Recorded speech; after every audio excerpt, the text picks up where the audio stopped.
अमेरिकी राष्ट्रपति Barack Obama द्वारा व्हाइट हाउस में आयोजित किए गए रात्रि भोज के साथ ही गुरुवार को वाशिंगटन में 2 दिवसीय परमाणु सुरक्षा शिखर सम्मेलन की औपचारिक शुरुआत हुई। इस मौके पर पीएम मोदी ने कहा कि इस धारणा को छोड़ना पड़ेगा कि उनका आतंकी मेरा आतंकी। आतंकवाद का वैश्विक नेटवर्क है, लेकिन अभी भी हम इस खतरे से निपटने के लिए केवल राष्ट्रीय स्तर पर ही प्रयास कर रहे हैं। परमाणु सुरक्षा के मुद्दे पर प्रधानमंत्री ने कहा कि इसकी एक स्थायी राष्ट्रीय प्राथमिकता होनी चाहिए। सभी देशों को पूरी तरह से अपने अंतर्राष्ट्रीय दायित्वों का पालन करना चाहिए। आज सम्मेलन के दूसरे दिन परमाणु सुरक्षा के मसले पर तमाम देशों की ओर से उठाए गए कदमों पर फोकस रहेगा। पीएम मोदी भारत द्वारा उठाए गए कदमों के बारे में सम्मेलन में जानकारी देंगे। प्रधानमंत्री नरेंद्र मोदी ने वाशिंगटन में laser interferometer gravitational wave observatory परियोजना यानी लाइगो से जुड़े वैज्ञानिकों से भी मुलाकात की। भारत और अमेरिका के बीच लाइगो से संबंधित परियोजना पर एक अहम समझौता हुआ है।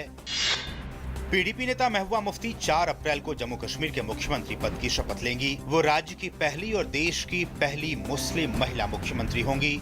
महबूबा शनिवार को राज्यपाल NN वोहरा से मिली थी और उन्होंने बीजेपी के 25 विधायकों के समर्थन से सरकार बनाने का दावा पेश किया था। कोलकाता में एक फ्लाईओवर के गिरने के बाद घटनास्थल पर राहत और बचाव काम तेजी से चल रहा है। मलबे में फंसे लोगों को बचाने के लिए तमाम एजेंसियां जुटी हुई हैं। इस हादसे में अब तक 22 से ज्यादा लोगों की मौत हो चुकी है। फ्लाईओवर को बना रही कंपनी के खिलाफ FIR दर्ज कर ली गई है। आज से नए वित्त वर्ष की शुरुआत हो गई है और इस शुरुआत के साथ ही कई अहम नियम भी बदल गए हैं, जिसका असर आपकी जेब से लेकर लाइफस्टाइल पर पड़ेगा। अब छोटी बचत पर आपको कम ब्याज मिलेंगी। कार, दोपहिया, कमर्शियल वाहनों का बीमा कराना होगा अब महंगा, लेकिन नए ग्राहकों को लोन लेना अब फायदेमंद होगा।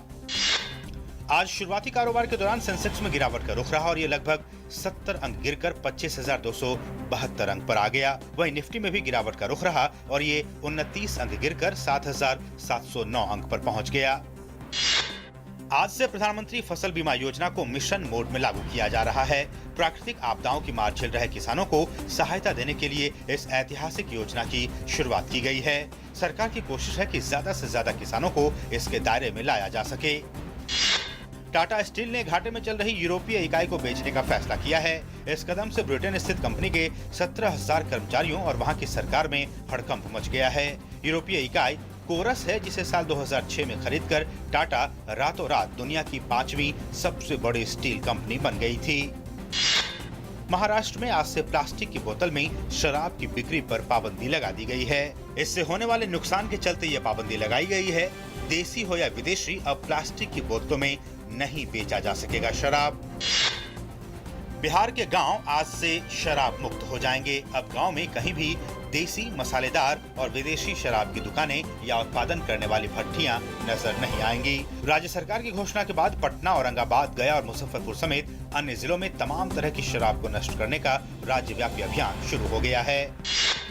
चीन ने एक नाटकीय घटनाक्रम में पठानकोट आतंकवादी हमले के साजिशकर्ता और जैश-ए-मोहम्मद के प्रमुख मसूद अजहर पर प्रतिबंध लगाने की भारत की कोशिश पर संयुक्त राष्ट्र में एक बार फिर अवरोध पैदा कर दिया है।